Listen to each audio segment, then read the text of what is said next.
Après avoir vu les recommandations médias, s'il y a une chose à retenir, c'est que réussir cette partie propulsera votre activité, peu importe tout le reste dont nous parlons. Très bien, cela étant dit, apprendre à construire une équipe. Confier ces 4 éléments essentiels à d'autres est l'étape suivante. Voyons cela à travers une petite histoire. Le rôle des employés, pourquoi ils vous enrichissent, pourquoi mes anciennes croyances étaient fausses, comment recruter et comment faire en sorte que vos employés vous apportent des prospects, puis enfin calculer les retours. Est-ce que cela vous convient? Ça va être dense, mais je pense qu'on va avancer assez vite. Bon, une petite histoire rapide. Nous étions donc tous réunis lors de l'un de nos événements trimestriels. C'était, encore une fois, il y a des années, et nous avions fixé un objectif de vente. 2 trimestres de suite, nous l'avons raté. Vous voyez, c'était donc un objectif de vente sortante. Et là, c'est le 3e trimestre où nous allons le fixer à nouveau. Et ils disent, oh, je pense qu'on va l'atteindre, donc pas besoin de changer l'objectif. Et puis tout le monde s'est regardé et mon assistante de direction a cliqué sur le bouton suivant pour passer à la suite. Et j'ai dit, attendez, on a eu le même objectif 2 trimestres de suite. Maintenant, au 3e trimestre, quel est le problème? Et là, mon directeur commercial a pris la parole et il a dit, eh bien, plus d'appels. J'ai dit, OK, pourquoi? Il dit, manque de gens. J'ai dit, alors recrutons plus. Et il a dit, eh bien, chaque fois qu'on en recrute un nouveau, il nous faut autant de temps pour en intégrer un que pour en voir un partir. J'ai donc demandé à ma directrice des ressources humaines, avons-nous vraiment un taux de rotation élevé sur ce poste? Elle a répondu, comparé à la moyenne du secteur, on est bien en dessous. J'ai dit, d'accord, pas de problème de rotation alors, mais pourquoi ne peut-on pas intégrer et former assez d'appelants pour booster les appels? J'ai dit, explique-moi le processus que tu suis. Elle a dit, eh bien, il me faut 40 appels de présélection pour trouver sur un groupe de 10 personnes. Parmi ces 10 personnes, j'en sélectionne 4 pour l'équipe. Et ils en choisissent finalement une seule. J'ai dit, donc il te faut 40 appels, 40 entretiens individuels pour qu'on ait au final un commercial peu qualifié qu'on va devoir former. C'est comme si ce modèle ne fonctionnait pas. Alors faisons des entretiens de groupe à partir de maintenant. Fais passer ceux qui semblent avoir des compétences sociales et une bonne éthique de travail, et on formera les autres. Et en 6 semaines, nous avions explosé l'objectif que nous nous étions fixé 2 trimestres auparavant et que nous avions manqué. Il s'agissait donc simplement de comprendre qu'il y a de l'acquisition des deux côtés de l'entreprise, à la fois pour obtenir des prospects et des clients, mais aussi pour attirer des candidats dans votre entreprise. Donc à mesure que vous développez un côté, vous devez aussi développer l'autre côté de l'entreprise. C'est un miroir. Avec beaucoup de prospects, il vous faudra aussi beaucoup de commerciaux. Il faut donc les alimenter et c'est notre sujet. Très bien. Alors, comment fonctionnent les employés? Les employés de votre équipe sont formés pour vous apporter des prospects. Ils procèdent de la même manière que vous à vos débuts, par exemple en lançant des publicités. Ils publient du contenu et prospectent à froid et à chaud. Et ils peuvent faire toute publicité que vous leur apprenez à faire. Plus d'employés générant des prospects signifie plus de prospects engagés pour vous. Cela signifie aussi moins de travail pour vous, pour obtenir des prospects. Gagnez. En résumé, les employés rendront votre entreprise pleinement autonome et fonctionnelle sans vous. Si vous avez une équipe d'employés qui génère des prospects, ils le font en votre nom, ce qui donne à votre entreprise une valeur bien plus grande qu'avant, n'est-ce pas? Elle peut être vendue sans vous, donc quelqu'un d'autre peut l'acheter.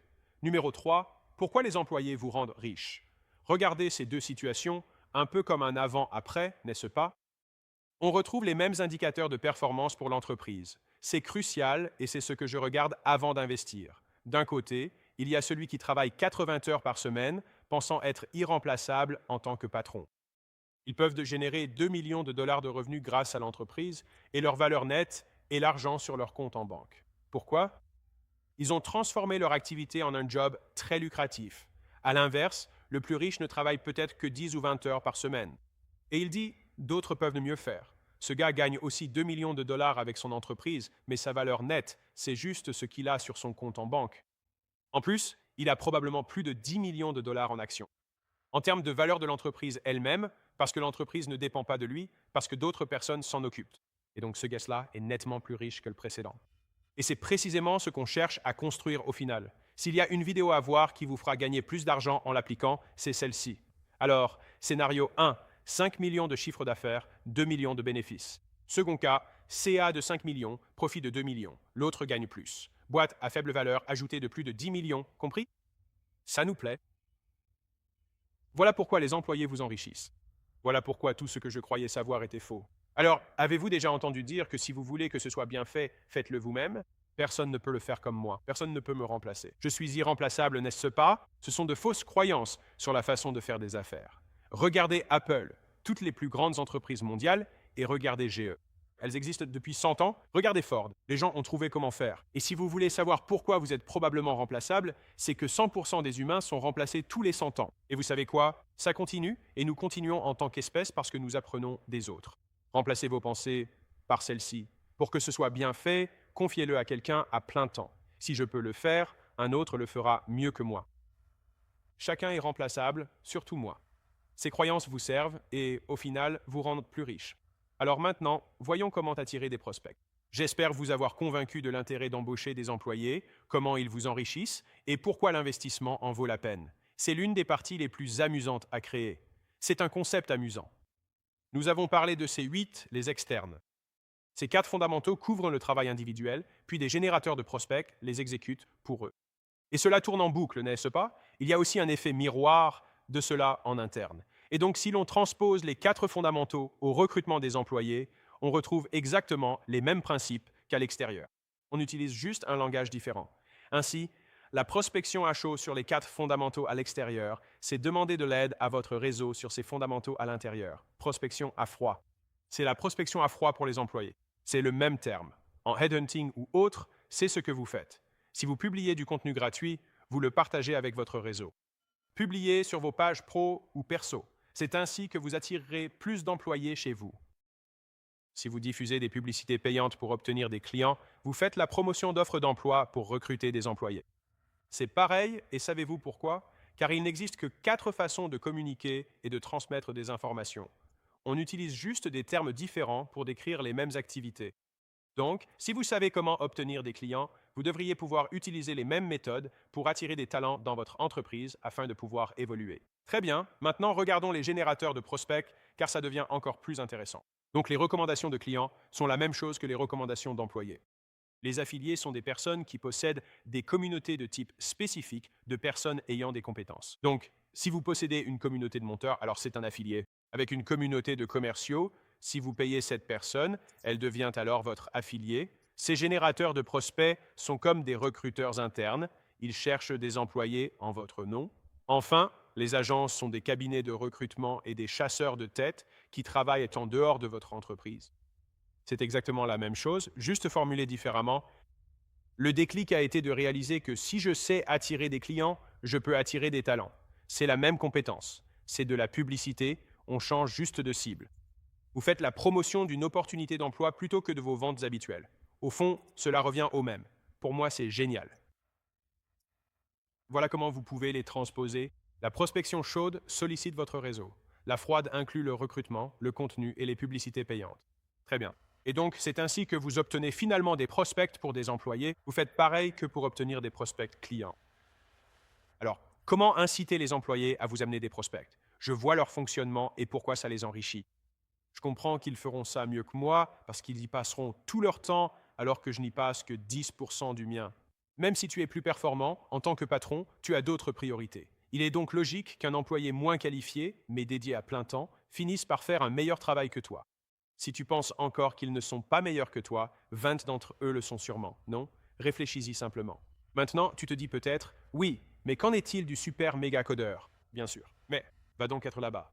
Très bien. Tous les autres ici, vous pouvez continuer à regarder pour devenir riche. Comment faire pour que les employés vous apportent des prospects? 3 étapes. Première étape, documenter. Vous faites une liste de contrôle. Donc, vous faites la chose que vous voulez leur apprendre à faire. Listez vos actions en cours. L'astuce est de vous filmer en plein travail. Ainsi, vous n'avez pas à réfléchir à la liste. Observez-vous simplement et créez-la après coup. C'est un petit conseil de pro au passage. La deuxième étape, c'est de démontrer. Vous le faites devant eux. La troisième étape, c'est qu'ils le font devant vous. Donc, c'est documenter, démontrer, dupliquer. L'essentiel ici est de tester les gens sur de courtes périodes. La plupart des jobs publicitaires débutants sont simples.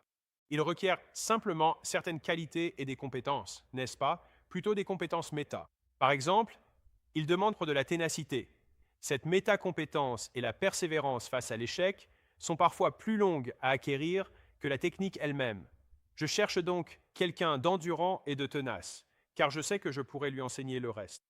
Mais si quelqu'un montre qu'il ne possède pas cela, en général, je n'ai pas envie de prendre le temps d'essayer de l'enseigner. Peut-être que dans 10 ans, j'apprendrai comment enseigner cela et je dirai que c'est génial. Je n'en suis pas encore là. Alors, si vous avez bien formé quelqu'un et qu'il reste en dessous des attentes après 3 semaines, séparez-vous de lui. C'est aussi ce qui maintient une très bonne culture d'équipe. Et il aussi, cela leur montre que vous respectez la culture de l'équipe afin que personne n'ait l'impression de profiter du système. Donc les 3 grands points que nous regardons lorsque vous faites cela, c'est que vous intégrez les personnes, car vous effectuerez ces 4 tâches principales vous-même ou vous les déléguerez. Ensuite, vous établissez la liste de contrôle, vous la démontrez devant le nouvel employé, puis il la démontre devant vous et vous lui donnez un retour. Et ce cycle est ce que vous répétez jusqu'à ce qu'ils puissent finalement s'auto-évaluer. Et une fois qu'ils peuvent s'auto-évaluer, ils ont maîtrisé la compétence.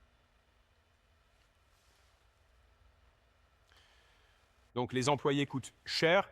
Et ce qui est assez intéressant, c'est que, par exemple, je remarque que des chefs d'entreprise tiquent sur une facture de 200 $ par mois, mais embauchent 3 employés à 80 000 $ par an sans sourciller. C'est curieux. Ils s'engagent sur 240 000 $ annuels, quoi qu'il arrive, sans pourtant vraiment réfléchir au retour sur investissement. Pensez donc en termes d'allocation des ressources. Où avoir les meilleurs rendements? Cela définit une société capitaliste efficace. Très bien. Alors, comment calcule-t-on les rendements? Vous regardez la masse salariale totale divisée par le nombre total de prospects engagés, et cela vous donnera le coût par prospect engagé. Donc, par exemple, si la masse salariale de mon équipe d'outbound ou de prise de rendez-vous a généré 1000 prospects, alors mon coût par prospect engagé ou par réponse serait de 100 $ par prospect engagé. Donc, même si je n'ai pas payé de publicité, que je n'ai rien versé à Facebook ou YouTube pour cela, j'ai quand même payé pour ce prospect. Je l'ai payé via la masse salariale. Si l'un de ces 10 prospects devient effectivement un client, notre coût d'acquisition est donc de 1000 $. C'est 100 $ par prospect multiplié par 10, ce qui nous donne 1000 $ de CAC. Si chaque client a une LDGP de 40 000, alors vous obtenez un ratio LDGP sur CAC de 40 pour 1. Vous pouvez calculer le ROI d'un prospecteur en comparant sa masse salariale au chiffre d'affaires attendu. Comparez ensuite ce résultat au standard de l'équipe qu'il devrait idéalement chercher à surpasser pour tirer la moyenne vers le haut. Et avec le temps, ce niveau de référence devrait augmenter parce que tout le monde devrait s'améliorer. C'est ainsi que vous calculez les retours. Si vous ne pouvez pas calculer le retour, il devient alors beaucoup plus difficile de justifier le coût d'embaucher plus de personnes. Chaque membre de l'équipe doit comprendre ce calcul pour savoir comment il est évalué afin de réussir. Il faut être transparent et dire « voici comment gagner ». La plupart des gens veulent réussir. Et si vous leur montrez le tableau de bord, ils feront tout leur possible pour que cela se réalise. Je vais vous donner quelques exemples. Ça me coûte 3 $ et 33 centimes par prospect. Actuellement, notre équipe est probablement un peu dépassée. On dépense environ 150 000 $ par mois juste en médias. Nous obtenons environ 30 000 prospects par mois via le site. Je calcule cela sans publicité pour connaître mon coût par prospect engagé. Par exemple, divisez la masse salariale par vos prospects ou par vos prospects qualifiés si vous préférez. Faites-le selon vos critères pour voir votre coût réel d'acquisition client. Quel est votre véritable retour sur l'outbound, le contenu ou la publicité payante, avec la précision que pour la publicité payante, il faut ajouter le coût de la masse salariale au coût des médias pour obtenir votre vrai coût par prospect. D'accord? Et donc voici une règle générale que je vais vous donner. Si votre coût d'acquisition client est supérieur à 3 fois la moyenne du secteur, alors vous avez probablement un problème de vente ou de publicité. Nous diagnostiquons cela avec une seule question. Est-ce que mes prospects engagés ont le problème que je résous et l'argent à dépenser? Si ce n'est pas le cas, alors ils ne sont pas qualifiés. C'est un problème de publicité. S'ils sont qualifiés et achètent, mais que vous n'en avez pas assez, c'est un souci de publicité. Ou alors ils sont qualifiés mais n'achètent pas, ce qui signifie que c'est la vente. C'est ainsi que vous diagnostiquez le problème de l'entreprise et où concentrer votre attention. Maintenant, ce 3x qui est celui-là en haut, la raison pour laquelle j'ai mis 3x comme chiffre, c'est que si vous êtes dans la fourchette de 3 fois la moyenne du secteur, alors il se peut que vous n'ayez pas de problème du tout. Si vous êtes au-dessus, alors vous utilisez cet outil de diagnostic dont je viens de parler pour diagnostiquer où le problème pourrait se situer. Et si c'est 3 fois plus que la moyenne du secteur, j'utilise cela. Vous pouvez chercher sur Google le coût moyen d'acquisition d'un client dans la santé masculine, d'un abonné à un logiciel, ça peut simplement être une vente B2B, vous savez, à une petite entreprise. Quel que soit le secteur, tapez la catégorie pour voir. Si vous êtes dans cette fourchette, votre modèle économique a un souci. Soyons clairs là-dessus. Ainsi, vous ne blâmerez pas les employés pour un problème que vous avez vous-même créé. C'est l'outil de diagnostic utilisé pour toutes les entreprises acquises ou nos investissements. Donc, changement de perspective sur les employés. Un mot sur les employés haut de gamme. J'ai délibérément omis le recrutement de cadres car vous restez éligible à acquisition.com sans eux. Et dès que vous rejoignez le portefeuille, nous gérons tout cela pour vous. Mais c'est ce genre de changement de perspective. Vous pouvez acheter du talent ou le développer, comme on achète des sociétés ou on les bâtit. Et si vous achetez le talent, cela coûte généralement plus cher. Comme ils ont déjà la compétence, ils génèrent de l'argent plus vite. À mesure que l'entreprise croît, on achète plus de talent qu'on en forme. Ce n'est pas une obligation, c'est juste un constat que j'ai fait.